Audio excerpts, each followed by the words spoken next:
Hello दोस्तों। तो आज की वीडियो में चर्चा करेंगे हमारे दूध देने वाले पशु होते हैं, उनका अचानक से दूध घट जाता है या फिर उनकी पाचन क्रिया है वो स्वस्थ नहीं रहती, बार बार खाना नहीं खा रही हैं, चारा नहीं खा रही हैं, सूखा दलिया नहीं खा रही हैं, भिगोआ दलिया नहीं, चाट दलिया नहीं खा रही हैं, या फिर हमारा पशु खाना पीना कम कर गया हो अचानक से, या फिर एक दिन खा लेती है 2 दिन नहीं खा रही है, तो हमारे पशु का दूध का उत्पादन भी घट जाता है, तो हमारा पशु स्वस्थ नहीं रहता। इनके बारे में हम इस वीडियो में चर्चा करेंगे। तो हमारे पास प्रोडक्ट है जो कि हिमालय का है, हिम शक्ति, और दूसरा प्रोडक्ट है इनकाल, जो आप देख रहे होंगे 5 लीटर में, 1 लीटर में भी आती है, 5 लीटर में भी आती है। तो इन दोनों खाद लाने से हमारे पशु में दूध बढ़ेगा, पाचन प्रक्रिया है वो स्वस्थ रहेगी और हमारा पशु स्वस्थ रहेगा। तो इस वीडियो को आप सकी मत करें, पूरा देखिए। जो भी नए भाई देख रहे हैं वो चैनल को लाइक करें, शेयर करें, सब्सक्राइब करें, साथ में बेल आइकन के बटन को दबाएं ताकि हमारी आने वाली छोटी वीडियो का नोटिफिकेशन आपको मिलता रहे। तो आज की वीडियो में हम हिम शक्ति और हिमकाल के बारे में बताएंगे, तुम्हारे पशु में क्या क्या फ़ायदे करेगा। तो आप इस वीडियो को पूरा देखिए। ये जो आप हमारे टेबल पे देख रहे हैं हिमकाल, कैल्शियम और हिम शक्ति, ये दोनों साथ दिलाने से हमारे पशुओं में, गाय भैंस में एनर्जी आएगी, कैल्शियम फास्फोरस की डिफिशिएंसी नहीं रहेगी, पशु मिल्क फीवर से बचेगा, और जो दूध बार बार घटा रहा है या फिर लंबे समय से दूध कम कर रहा है पशु, तो उस कंडीशन में भी ये काम करेगा। तो आप इस वीडियो को पूरा देखिए, हम आपको पूरी डिटेल से बताएंगे, तो आप इस वीडियो को पूरी देखिए। तो हमारे पशु में पाचन प्रक्रिया में समस्या हो जाती है तो हम हिम शक्ति का प्रयोग करवा सकते हैं या साथ में हिमकाल का प्रयोग करवा सकते हैं। तो हमारे पशु में पाचन प्रक्रिया में किसी प्रकार की समस्या हो जाती है तो हम इन दोनों का प्रयोग करवा सकते हैं। तो इसका प्रयोग करवाने से हमारे पशु की पाचन प्रक्रिया है वो सुचारू रूप से सही हो जाएगी। या फिर हमारा पशु चाट दलिया नहीं खा रहा है, बाट नहीं खा रहा है, खड़ बिंदड़ा नहीं खा रहा है, तो उस कंडीशन में भी हम आप हिम शक्ति का प्रयोग करवा सकते हैं और साथ साथ हिमकाल दिला सकते हैं। इससे हमारा पशु दूध देने वाला पशु होता है, उसका दूध बढ़ेगा। तो पशु चाट दलिया बाट नहीं खाएगा तो पशु का दूध का उत्पादन तो कम होगा, और इसके कारण हम हिम शक्ति का साथ में प्रयोग करवा सकते हैं।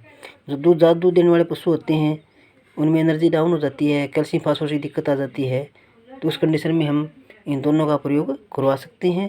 तो इन दोनों का प्रयोग करवाने से हमारे पशु में एनर्जी आएगी, ऊर्जा बढ़ेगी और पशु टाइम पर दूध बढ़ाएगा। जो वृद्ध पशु होते हैं, बूढ़े पशु होते हैं, 4-5 ब्याने के बाद में पशु में एनर्जी डाउन हो जाती है, तो उस कंडीशन में भी हम इन दोनों दवाओं का प्रयोग करवा सकते हैं। तो इनका प्रयोग कराने से पशु में एनर्जी आएगी, ऊर्जा बढ़ेगी, पशु में कोई प्रकार की दिक्कत नहीं आएगी, तो हमारा पशु स्वस्थ रहेगा। या फिर हमारा पशु मिल्क फीवर की समस्या में आ जाता है या बार बार मिल्क फीवर की समस्या में आ जाता है, तो उस कंडीशन में भी हम इन दोनों का प्रयोग करवा सकते हैं। तो इनका प्रयोग करवाने से हमारा पशु मिल्क फीवर से बचेगा और पशु का दूध का उत्पादन बढ़ेगा।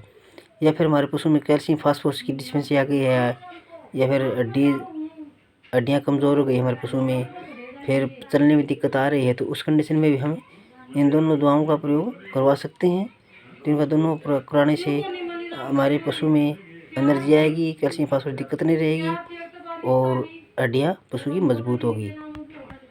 या फिर हमारे पशु में ज़्यादा दूध देने से पशु में कमज़ोरी आ जाती है, सुस्त रहने लग जाता है, उठने बैठने में दिक्कत हो रही है, या फिर हमारा पशु चल नहीं पा रहा है, तो उस कंडीशन में भी हम हमारे पशुओं में हिम शक्ति और हिमकाल दोनों का प्रयोग करा सकते हैं।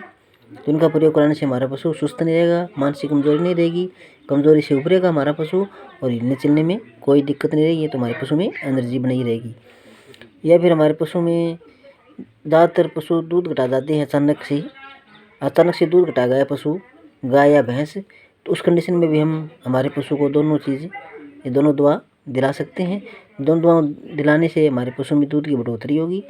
और जिन पशु में एसएनएफ नहीं बढ़ पा रही है, फैट नहीं बढ़ पा रही है पशु में, तो उस पशु को भी इन दवाओं का प्रयोग करवा सकते हैं। तो इनका प्रयोग करवाने से हमारे पशु में एसएनएफ बढ़ेगी, फैट भी बढ़ेगी और दूध का उत्पादन भी बढ़ेगा। तो कहने का मतलब ये है कि हमारे पशु में किसी प्रकार की एनर्जी डाउन हो जाती है या फिर कैल्शियम फास्फोरस की दिक्कत आ जाती है, फिर यह भूख नहीं लगती है, चारा पीला नहीं खाती है, तो उस कंडीशन में हम इन दवाओं का प्रयोग करवा सकते हैं। तो इन दोनों दवाओं का प्रयोग कराने से हमारे पशु में एनर्जी आएगी, मिल्क फीवर की समस्या नहीं रहेगी, दूध बढ़ेगा, फैट बढ़ेगी और हमारा पशु सुस्त। जो दूध देने वाले पशु होते हैं उनकी विटामिन की कमी हो जाती है, तो उस कंडीशन में भी हम इन दोनों दवाओं का प्रयोग करवा सकते हैं। तो इससे विटामिन की पूर्ति होगी तो हमारा पशु स्वस्थ रहेगा। या फिर हमारे पशु में कई बार क्या होता है कि सूखा चारा खा लेती है, हरा चारा नहीं खाती है, या फिर चार दलिया बराबर नहीं खाती है, एक दिन खा लेती है एक दिन छोड़ देती है, ये टाइम कम खा लेती है टाइम ज़्यादा खा लेती है। तो उस कंडीशन में हम दोनों दवाओं का प्रयोग करवा सकते हैं। तो इन दोनों दवाओं का प्रयोग करवाने से हमारे पशु बराबर से चार दलिया खाएगी और बराबर से दूध का उत्पादन बढ़ाएगी। तो हमारे पशु में किसी प्रकार की दिक्कत नहीं रहेगी। जिन पशुओं को दूध बढ़ाना है चाहते हैं, डेयरी फार्मर वाले हैं या पशुपालक हैं, दूध बढ़ाना चाहते हैं, तो इन दोनों दवाओं का प्रयोग करवा सकते हैं। तो इन दोनों दवाओं का प्रयोग कराने से हमारे पशु में दूध का उत्पादन बढ़ेगा और पशु में कैल्शियम फास्फोरस की दिक्कत नहीं आएगी, मिल्क फ्यूर की समस्या नहीं आएगी और पशु का पाचन तंत्र है वो एकदम स्वस्थ रहेगा। तो हम हमारे पशुओं में इनका प्रयोग करवा सकते हैं। और हमारे पशुओं में प्रयोग कराने से पहले हमारे वेटरनरी डॉक्टर की सलाह पर ज़रूर लें। उन सलाह के अनुसार ही हमारे पशुओं में दवाओं का प्रयोग करवाएं। तो आज की वीडियो में जानकारी कैसी लगी तो आप हमें कमेंट करके ज़रूर बताएं। तो आज की वीडियो में इतना ही, मिलते हैं कल नेक्स्ट वीडियो में।